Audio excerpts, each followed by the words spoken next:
พี่เลือกคือได้ตะหนตายหน้าวะนะบินเฉยเนาะ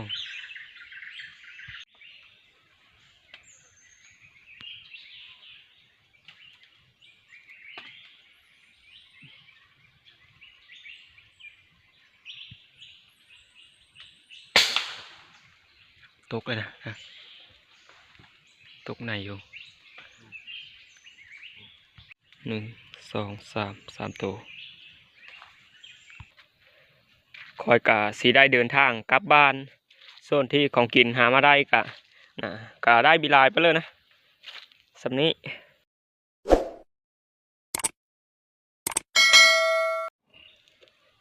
สบายดีและสวัสดี FC เมื่อทุกท่านที่เข้ามาติดตามแล้วก็รับส้มซองของคอยเนาะ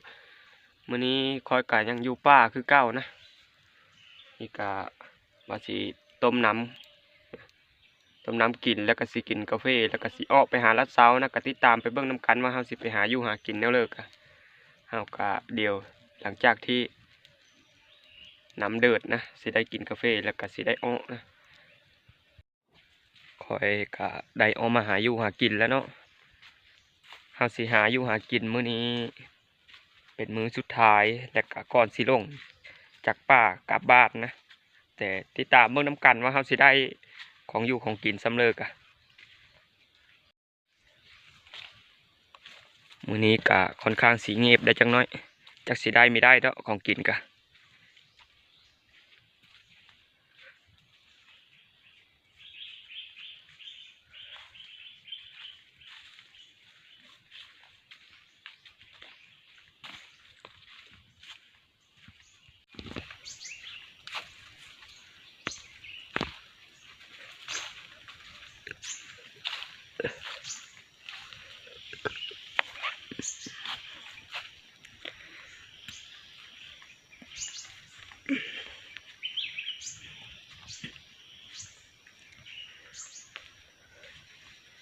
เมื่อคืนนี่ก็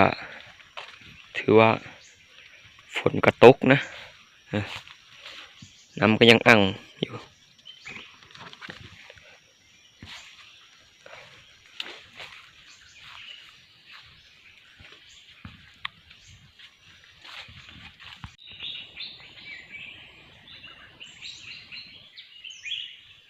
โกกมาให้นะนั่นนะนกก็ถือว่าเฮาอยู่แต่ก็มีลายไปเลยนะ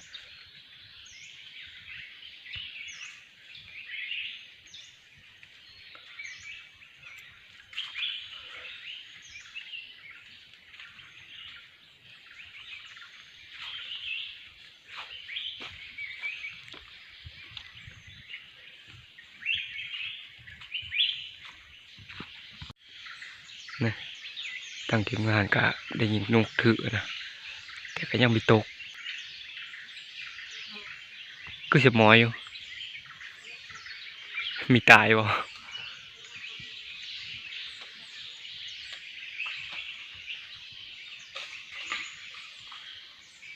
ชิเลอร์ชิเลอร์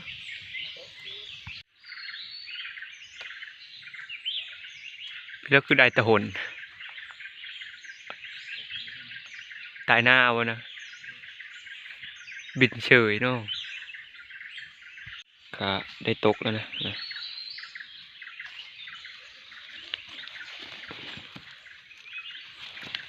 ตัวหนึ่งมัน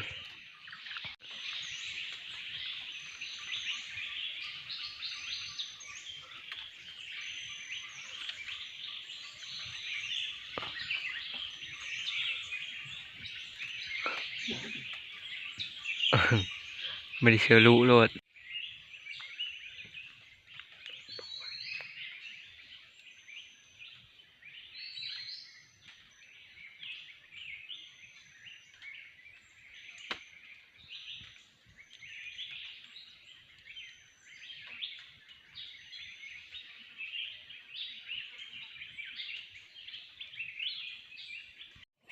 คอยก็ถือว่าในยิ่งตกอีกแล้วนะตัวหนึ่งเดี๋ยวเราไปหาเลยนะว่าสิเห็นหรือไม่เห็น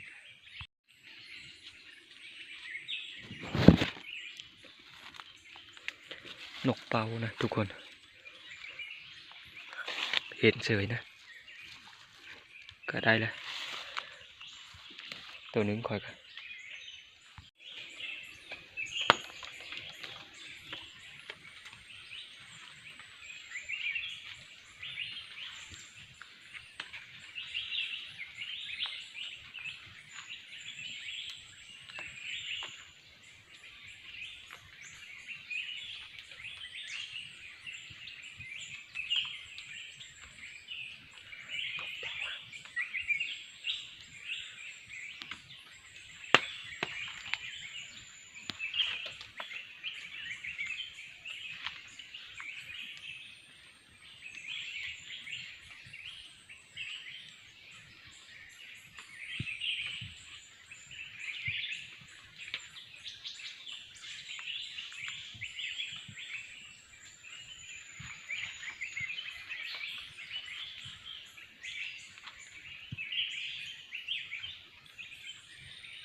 ตกเลยนะ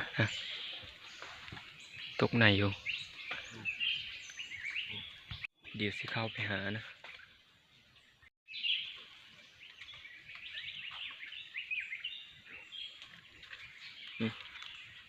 ก็เห็นนี่แล้วนะตัว1 2 3ตัววันนี้ก็ได้ห้ามาฮอตบอลแล้วก็ได้เก็บเครื่องเก็บของแล้วนะเฮาก็สีได้คอยกะสีได้เดินทางกลับบ้านส่วนที่ของกินหามาได้ก็ได้บิลายไปเลยนะสำนี้อันนี้ผู้หนึ่งในอยู่ตรงอย่างนี้มันมีนกแบบนี้นะแบบนกเป่านะแต่มันแห้งเลยก็ปั่นกันได้สำนี้ละนกนะก็เฉพาะ2 คนเฮานะแต่ซุ่มเพิ่นอีก2 คนกับมิดเดเมอร์นะเขาอยู่ต่อเฮาก็สิได้เดินทางกลับนะก็ติดตามมาเบิ่งน้ำเดียวว่าสิเป็นแนวเลิกอะ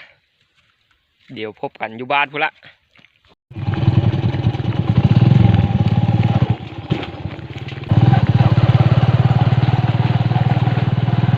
ฝากวันไปก่อนเลยเอาก็ขี่รถผู้ละคันนะ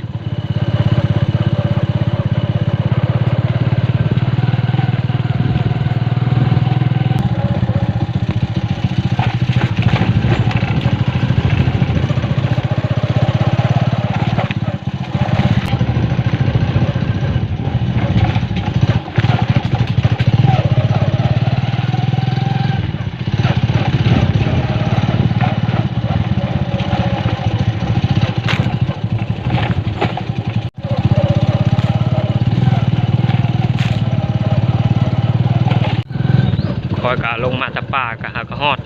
เขตหนองตู้นะแถวนี้เขาเอิ้นหนองตู้แบบว่าเพิ่มมาป้ากะเว้าไปพบเดียวอยู่หันอยู่นี่นะพอมาพบมงนี้เขาเลยเอิ้นว่าหนองตู้เลยนะแบบว่านัดพบจุดนัดพบวันนั้นเอง